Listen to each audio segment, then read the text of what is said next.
عورت اس کی صحیح تربیت کر سکتی ہے. عورت بھی کسی جو مقام جا کے صحیح ٹھیک ٹھاک پیر ہوتی ہے. یعنی بڑے بڑے جو گئی سے قابو نہ ہے نا، وہ گئی سے قابو آ جاتے ہیں. کیوں ڈاکٹر صاحب؟ صحیح قابو آ جاتے ہیں. ہمارے پنڈی میں حضرت قاضی عبدالرشید صاحب رحمہ اللہ اچھے عالم تھے، خطیب تھے. وہ فرمایا کرتے تھے کہ کوئی دیندار گھرانے کی بچی کہیں شادی ہو کے چلی گئی تو تبلیغ والے لوگ مقامی طور پر اس دلہے پر اتنا زور لگایا کہ تم نماز پایا کرو. وہ نماز جماعت سے نہیں پڑھتا تھا، گھر میں پڑھتا تھا، گھر میں نماز پڑھتا تھا. جس دن اس کی شادی ہوئی تو اس کو دیکھا گیا کہ فجر کی نماز میں پہلی صف میں بیٹھا ہوا ہے. تبلیغ والے بڑے چونک گئے، بھائی ہم نے اتنی محنت کی اس پر، تو اب کہاں سے آیا یہ؟ اس سے پوچھا بھائی کس طرح مسجد میں آئے؟ اس نے کہا میں صبح جب نماز پڑھنے کے لیے بیٹھا تو میری بیوی پوچھنے لگی اب نماز کہاں پڑھیں گے؟ یہاں پڑھوں گا. کہا یہ بستی مسلمانوں کی ہے کہ کافروں کی ہے؟ یہ بستی مسلمانوں کی ہے؟ نے کہا مسلمانوں کی. کہاں کا یہ مسجد ہے کہ یہاں پہ؟ نے کہا مسجد تو ہے. اس نے کہا اچھا. تو نے کہا مردانہ نماز تو گھر میں نہیں ہوتی، مردانہ نماز تو مسجد میں ہوتی ہے، گھر میں تو زنانہ نماز ہوتی ہے. آپ کس قسم سے ہیں؟ اس نے کہا میں مردانہ قسم سے ہوں. اس میں بڑی گپ لگا دیتے تھے، گپ نہیں لگاتا تھا. نے کہا میں مردانہ قسم سے ہوں، کوئی ٹرانس نہیں ہوں. آج کل ٹرانسجنڈر کا مسئلہ کھڑا ہے، تو ٹھیک ٹھاک آتے ہیں. اگر آپ ٹھیک ٹھاک ہیں تو پھر مہربانی کریں جائیں مسجد میں نماز پڑھیں.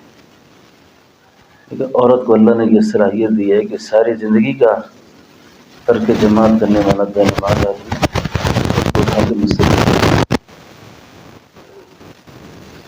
خواتین عام طور پر ایک بات کرتی ہیں کہ ہمارے شوہر بد اخلاق ہیں. شوہر بد اخلاق کیوں ہوتا ہے؟ شوہر بد اخلاق کیوں ہوتا ہے؟ شوہر بد کردار کیوں ہوتا ہے؟ شوہر کو جب اپنے گھر کے ماحول سے پیار نہیں ملتا تو وہ بد کردار ہو جاتا ہے، وہ بد اخلاق ہو جاتا ہے. میں یہ بات اس لیے کر رہا ہوں کہ باہر بازاروں میں پھرنے والیاں وہ کوئی الگ مخلوق نہیں ہوتی، وہ کوئی الگ مخلوق نہیں ہے، لیکن انہوں نے اپنے آپ کو زرق برق بنا کر جو کسی کے ایمان لوٹتی ہیں نا. اسی لیے مرد جو بدنگاہی کرتا ہے یا طلاق کی شرح میں اضافہ ہوا ہے نا، یہ ان عورتوں کی وجہ سے ہوا ہے جو بن سنور کے گھر سے باہر جاتی ہیں اور وہ مردوں کی حوصلات نگاہ میں آتی ہیں، اور اس کا اثر یہ ہوتا ہے کہ اس کا اپنے بیوی پر اعتماد نہیں ہوتا. اس کو آٹا گوندتے وقت بھی تکلیف ہوتی ہے کہ ہلتی کیوں ہے، پھر غصہ کرتا ہے اور اس غصے کے نتیجے میں بات طلاق تک جا پہنچتی ہے. ورنہ مرد کو کنٹرول میں کرنے کے لیے اللہ نے عورت کو بڑی صلاحیتیں دی ہیں. کتابوں میں ایک واقعہ آتا ہے، ایک اللہ والے کی خدمت میں ایک خاتون آئی اور اس خاتون نے آ کے عرض کیا کہ حضرت میرا خاوند جو ہے نا وہ بڑا بد کردار ہے، بد اخلاق ہے، میں اس کی حرکتوں سے بڑی پریشان ہوں، کیا کروں؟ تو شیخ نے فرمایا کہ آپ ایسا کرو کہ شیر کی دم سے ایک بال نکال کے لاؤ. شیر کی دم سے بال نکال کے لاؤ، میں تمہیں وہ دم کر کے دوں گا، تم نے وہ بال جو ہے نا اپنے گھر میں رکھنا ہے تو تمہارا خاوند ٹھیک ہو جائے گا۔ اس عورت نے یہ گھر گئی، جنگل گئی، کہیں بھی گئی ہوگی، اس نے شیر کو اپنے ساتھ مانوس کر لیا۔ جب شیر کو اپنے ساتھ مانوس کر لیا تو وہ اپنے حال میں بیٹھا ہوا تھا، جس نے اس کے دم سے بال نکال دیا۔ تو یہ بال نکال کر نا وہ صلی اللہ علیہ کے پاس لے آئی کہ حضرت آپ نے فرمایا تھا کہ شیر کی دم سے بال نکال کے لاؤ اور میں دم کروں گا اور تمہارا شور ٹھیک ہو جائے گا، حضرت یہ لے لیں۔ انہوں نے فرمایا میری بیٹی، اللہ تجھے جزائے خیر دے، تیرے اندر اتنی زیادہ صلاحیتیں ہیں کہ تو شیر جیسے موذی کو قابو کر سکتی ہے، گلشیر کو قابو نہیں کر سکتی۔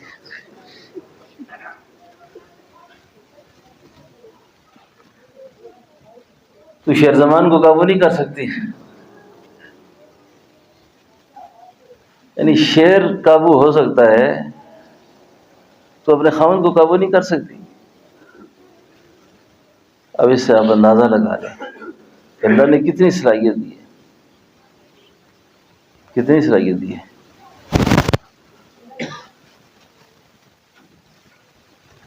یہ جہازوں میں عورتیں کام کرتی ہیں نا، آج کل بسوں میں بھی کرتی ہیں، کوئی اس طرح بات نہیں کرنا چاہتا میں، کئی قسم کی پتہ نہیں کیا مجبوریاں ہوتی ہیں، کیا پریشانیاں ہوتی ہیں۔ عورت کس وجہ سے باہر شاپنگ مالوں میں، دکانوں میں، گاڑیوں میں کام کرتی ہیں، ریسیپشن پہ بیٹھی ہوتی ہیں، جس طرح دن کو ہزاروں مردوں کو وہ ڈیل کرتی ہیں۔ اب جہاز کے اندر 600 آدمی ہیں، ان کے آگے وہ پانی رکھنا، کھانا رکھنا اور منہ بنا بنا کے باتیں کرنا، ایک کے آگے سے پلیٹ رکھنا، دوسرے کے آگے رکھنا۔ اور اسی طریقے سے بسوں میں بھی، اسی طریقے سے بھی آفس کے اندر بھی، ریسیپشن پہ بھی کتنا منہ بنا بنا کے باتیں کرتی ہیں۔ اب ایک خاوند کے ساتھ کبھی اس کو سنبھالنا مشکل، 2-4 دیور بہن بھائی گھر میں سنبھالنے مشکل، بات بات پہ لڑائیاں، بات بات پہ، اور جو زیادہ پڑھی لکھی ہیں وہ تو یہاں تک بھی کہہ دیتی ہیں کہ بھائی جناب والا کہاں لکھا ہوا ہے یہ مسئلہ، جی کہاں لکھا ہوا ہے یہ مسئلہ۔ تو مسئلے پھر سارے ایسے بھی ہوتے ہیں جو کتابوں میں لکھے ہوتے ہیں اور ہر ایک کو پتہ بھی ہوتے ہیں۔ جیسے خاتون نے اپنے خاوند سے کہا شادی کے بعد کہ ہم نے بالکل دین کے مطابق زندگی گزارنی ہے، شریعت کے مطابق کوئی غلط کام نہیں کرنا۔ خاوند اسی طرح سادہ سا بڑا خوش ہوا کہ بڑی تابعدار بیوی ہے کہ دین کے مطابق زندگی گزارتی ہے۔ اب دین کے مطابق زندگی گزارنے میں بعضوں کو یہ پریشانی ہے کہ کہیں چائے کی پیالی بنا کر کسی کو نہ دینی پڑ جائے، کسی مہمان کو کوئی اکرام نہ کرنا پڑ جائے، یہ بھی ایک بیماری ہے نا۔ نے کہا دین کے مطابق زندگی گزارنی ہے، تو دین کے مطابق اس نے کہا دیکھیں آپ کے جو ماں باپ ہیں نا، ان کا کوئی ذمہ داری نہیں ہے نا کہ میں ان کی خدمت کروں، کیونکہ دین میں اس طرح ہی لکھا ہوا ہے۔ اس نے کہا بالکل ٹھیک ہے۔ اب وعدہ کر چکا تھا، سیدھا صوفی آدمی تھا، وہ گیا نا کسی مفتی کے پاس، مفتی عبداللہ صاحب سے ملا ہوگا، کہا حضرت یہ مسئلہ ہے میرے ساتھ۔ تو انہوں نے کہا کیا کہا بیوی نے؟ اس نے کہا کہ شریعت کے مطابق زندگی گزارنی ہے، کوئی گڑبڑ کام نہیں کرنا۔ اس نے کہا ٹھیک ہے نا، اس میں کیا ہے، آپ جا کے بیوی کو کہو کہ شریعت میں 4 بیویوں کی اجازت ہے، تو میں خدمت کے لیے ایک اور بیوی کر لیتا ہوں، تم جناب خود ہی سموسے پکوڑے پکاؤ اور کھاؤ۔ اس نے جا کر جب یہ بات کی نا کہ مفتی صاحب سے مشورہ کیا ہے، تو انہوں نے کہا شادی کا دین کے اندر اکرام مسلم بھی ہے، اکرام تبلیغ کے اندر چوتھا نمبر ہے اکرام مسلم والا۔ اس نے کہا کس طرح؟ اس نے کہا آپ نے بزرگوں سے نہیں سنا کہ اپنے حقوق دبا کر دوسروں کے حق دینے والے بن جائیں، اپنے حقوق دبا کر دوسروں کے حق دینے والے بن جائیں۔ ہاں، دین میں تو یہ بھی ہے، پھر اپنے حق دبا کر دوسروں کے حق دینے والے بن جائیں۔ اس لیے میں یہ بات عرض کر رہا ہوں کہ اللہ تعالیٰ کسی کی خدمت آپ کے حصے میں لے آئے اس کو کبھی بوجھ نہ سمجھے، چاہے مرد ہو چاہے عورت ہو، اس کو اپنے اوپر بوجھ نہ سمجھے۔ یوں سمجھے کہ اللہ نے اپنے حصے کا کام آپ کو دیا اور اللہ آپ کو نوازنا چاہ رہے ہیں، اللہ آپ کو عزت دینا چاہ رہے ہیں۔ اور جن عورتوں نے یقین جانے، میں آپ کو بڑی عجیب بات سناؤں، میں ایک ایسے آدمی کو جانتا ہوں جس کی اولاد نے اپنے باپ کو نکال دیا گھر سے۔ وہ کارپوسٹ کے اندر گاڑی جہاں کھڑی کرتے ہیں وہاں سیڑھیوں کے نیچے بڑی پریشانی کی زندگی گزار رہے تھے، اور داماد نے اٹھا کر اس کو خدمت کی، حالانکہ بہت کمزور تھا وہ۔ اللہ تعالیٰ نے اس کو اس بوڑھے کی خدمت کے صلے میں پتہ نہیں کتنا نوازا اس کو۔ وہ بوڑھا جاتے جاتے ایسی دعائیں کر گیا کہ ان کی نسلیں رنگ چلا گیا، اور اپنی اولاد کی ایسی بددعائیں دی، سارے ہی پاگل ہیں۔ تو ساس یا سسر بوڑھا کوئی کسی کی خدمت کے حصے میں آ جائے نا، تو میں عورتوں سے خاص طور پہ کہتا ہوں کہ اس خدمت والے معاملے میں بوڑھی عورت، بوڑھی ساس سسر سعادت سمجھیں، سعادت سمجھیں اس کو۔ یہ تو جو کھانسی کی آوازیں رات کو آتی ہیں نا گھر میں، اور کرانے کی آوازیں آتی ہیں، امی کی، ابو کی، ساس سسر کی، بوڑھوں کی، بڑوں کی آوازیں آتی ہیں، جب یہ آوازیں خاموش ہو جاتی ہیں نا پھر پتہ چلتا ہے کیا بھاؤ چل رہی ہے۔ گھر کی تو ساری رونق اٹھ کے چلی جاتی ہے، گھر کی ساری برکت ہی ختم ہو جاتی ہے۔ لاکھ اس کے بعد آپ خوشیاں تلاش کریں جن سے ان کی قریبی رشتے ناراض گئے نا، خوشیاں نہیں ملتی۔ کہ جب ان کا دور آتا ہے آگے، ان کو ایسی بہویں ملتی ہیں کہ دن میں تارے گناتی ہیں گنوں پر بیٹھ کے۔ یہ تجربہ ہے۔ لوگ پھر رات کو تارے گنتے ہیں نا، ایسی عورتیں جنہوں نے اپنی ساس کو، سسر کو، خاوند کو تنگ ستایا ہو نا، آگے اولاد پھر ان کو دن کو تارے گناتی ہے گنوں بیٹھ کے۔ اس لیے ایک تو عرض یہ کرنے لگا ہوں کہ خدمت کو سعادت سمجھ کر، اور حدیث میں آتا ہے کہ جس آدمی نے کسی بوڑھے کا سہارا بنا، میں جملہ بات عرض کرتا ہوں، کسی بیمار کا سہارا بنا، کسی غریب کا سہارا بنا، کسی ضرورت مند کا سہارا بن گیا، اور اس نے اس کو راحت پہنچانے کی کوشش کی، فرمایا جس وقت اس کی اپنی زندگی میں وہ دور آئے گا نا، اس سے پہلے اللہ تعالیٰ اس کے خدمتگار کھڑے کر دیں گے، اس کے لیے راحت کا انتظام کرنے والے پہلے کھڑے ہو جائیں گے۔ ٹھیک ہے نا؟ آپ خود حضرات، آپ مرد حضرات کو بھی، ہمیں بھی یہ چاہیے کہ جن جن کے حقوق ہم سے وابستہ ہیں یا حقوق متعلق ہیں ہم سے، ان کے حقوق کا بہت خیال رکھیں، اور عورتوں کو خاص طور پر۔ ہمارے حلقے سے خاتون آتی ہیں، آپ یقین کریں اللہ تعالیٰ جب ہدایت کے فیصلے فرما دیں، ہدایت کے فیصلے، تو میرا ایک بیان تھا کسی علاقے میں، تو اس خاتون نے بیان سنا، وہ دوسرے تیسرے دن اپنے شوہر سمیت ہمارے گھر آئی۔ اس نے کہا کہ حضرت میں نے آپ کا بیان سنا ہے، میں توبہ کرنا چاہتی ہوں، یہ میرا خاوند میرے ساتھ ہے، 12 سال ہو گئے میں نے اپنے شوہر کے سارے رشتے دار، شوہر کے بہن بھائی اپنے گھر سے پھٹے ہوئے تھے۔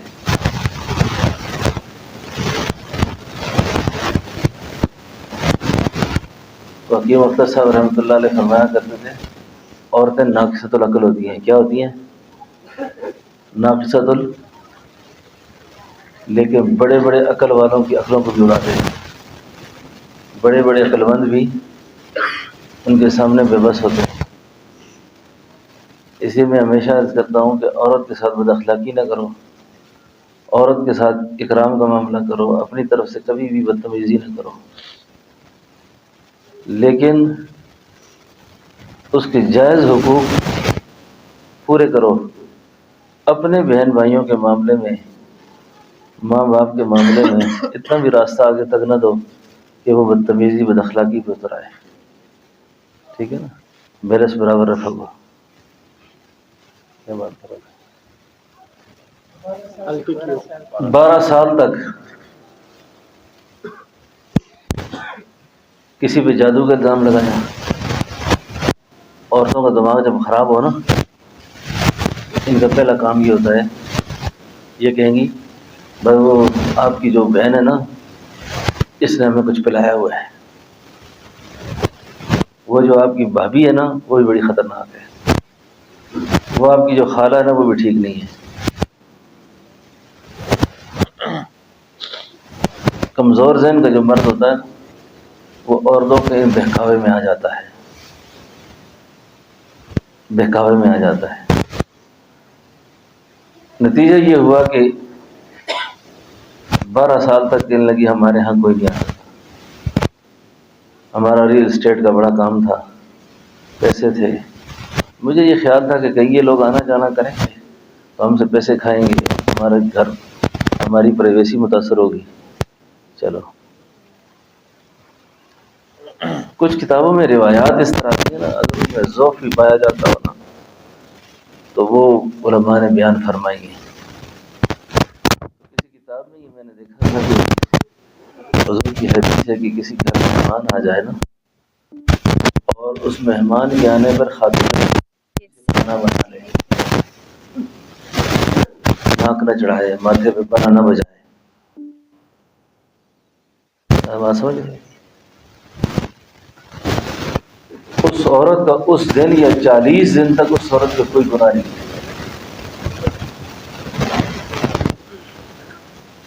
40 دن تک۔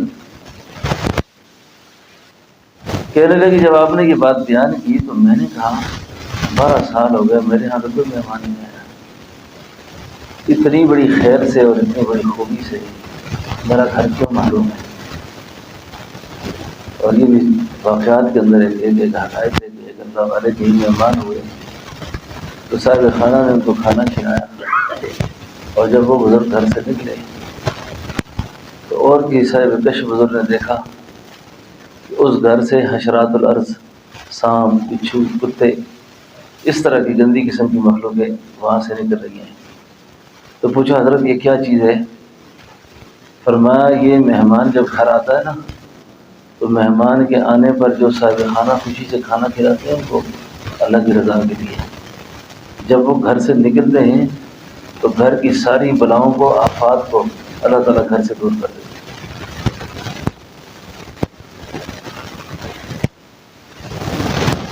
تو میں خواتین سے یہ عرض کرتا ہوں کہ ایسا موقع نہ ہو کہ خاوند بیچارے کو آپ سے منہ بنا کر چائے کی پیالی کے لیے بات کرنی پڑے، چائے کی پیالی کے لیے نا جی بات کرنی پڑے پورے بڑے طریقے کے ساتھ۔ ہم گھاٹ گھاٹ کا پانی پیتے ہیں، پورا دنیا واقف ہو گئے، پتہ چل جاتا ہے بیچارہ پریشان ہے، بڑے آسان ہے، چائے کی پیالی پھنس جائیں جی، ایسا ماحول نہیں ہونا چاہیے۔ یعنی خاتون سے گھر والی کو یہ کہنا کہ آپ مہربانی فرمائیں مہمان آیا ہے چائے کی ایک پیالی بنا کر دے دیں، آگے سے بگڑ جاتی ہے، ہوٹل سے بلائیں، ہوٹل کا کھانا کھلائے، کیوں داداش؟ ماحول نہیں ہے نا۔ تو یہ عورت کی بدقسمتی ہے اس کی قسمت یہ ہے کہ جب اس کو کھانے کا کہا جائے تو شکر کرے، خوش ہو اس بات پر۔ ہماری جتنی خانقاہیں چلی ہیں نا، جتنے ہمارے اللہ والوں کے، یہ آپ ایک اصطلاح پڑھتے نا، خواجہ غریب نواز، یہ خواجہ غریب نواز کہتے ہیں نا، یہ ہمارے سلسلے میں حضرت پیر قریشی کو خواجہ غریب نواز کہتے تھے۔ یعنی یہ وہ لوگ تھے جن کے یہاں کوئی مہمان آ جائے نا تو وہ کسی وقت ہی مایوس نہیں ہوتا تھا۔ اور عورتوں میں سے پیر قریشی کی ایک بیٹی تھی،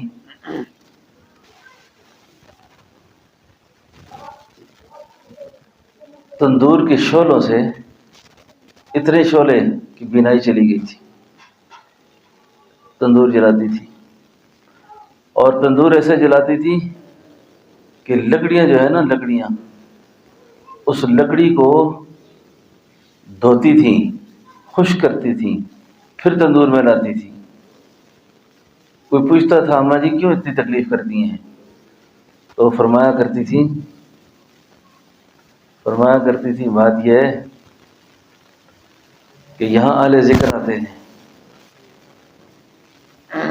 تو کہیں یہ جو ناپاک لکڑیاں ہیں ان پہ پکی ہوئی روٹی سے ان کی روحانیت خراب نہ ہو جائے۔ اور جب اس قدر خدمت انہوں نے کی نا فقیروں کی،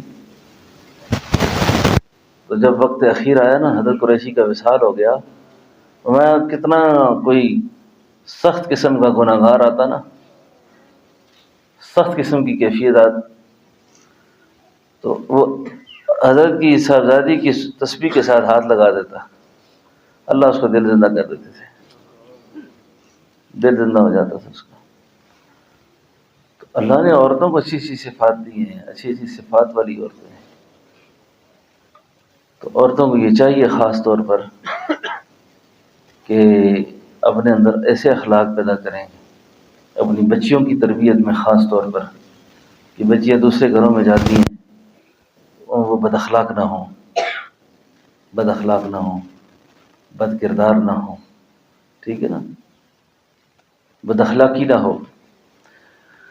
عورت کی ساری کمیاں برداشت ہو جاتی ہیں دوسرے گھروں میں، لیکن بد اخلاقی برداشت نہیں ہوتی، بد اخلاقی۔ تو بیٹھ بٹھا کر اس کے مذاکرے ہونے چاہیے، گھروں میں اس کا ماحول ہونا چاہیے کہ بچیوں کی تربیت میں یہ چیزیں لازم کی جانی چاہیے۔ تو اللہ سے دعا ہے کہ اللہ پاک ہماری تربیت فرمائے۔ تو یہ ہیں بیت ہونے کے مقاصد، بیت کا مقصد یہ ہے، مرد بھی اپنے اخلاق ٹھیک کریں، عورتیں بھی اپنے اخلاق ٹھیک کریں، یہ بیت سے یہ چیزیں مقصود ہیں۔ حضرت فرمایا کرتے تھے نہ خواب مقصود ہے، نہ کشف مقصود ہے، نہ ہوا میں اڑنا مقصود ہے، مقصود یہ ہے کہ جن کے ساتھ ہماری زندگی گزرتی ہے ان کو ہم سے راحت پہنچے، اور جو ہم ساتھ متعلق ہیں ان کو ہم سے راحت پہنچے، تکلیف کسی کو نہ پہنچے۔ یہ آسان سا فارمولہ ہے سارا، کسی پہ بوجھ نہ ہو آدمی، کسی کے دور جانے سے، کسی کے منظر سے ہٹ جانے سے دوسرا اس کی کمی محسوس کرے کہ میرے ساتھ اچھا تعلق ہے، اچھا تعلق تھا، سمجھ نہیں۔ تو میں کلمات توبہ پڑھنے لگا ہوں، خواتین کو بھی درخواست ہے کہ وہ قبلہ رخ ہو جائیں، دو زانو ہو کر بیٹھے،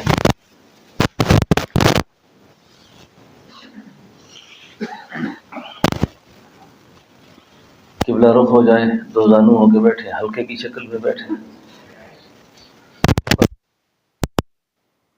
آج ہم کلمات توبہ پڑھ رہے ہیں، اور اس توبہ کی برکت سے انشاءاللہ ہماری پچھلی زندگی کے سارے گناہ اللہ معاف کر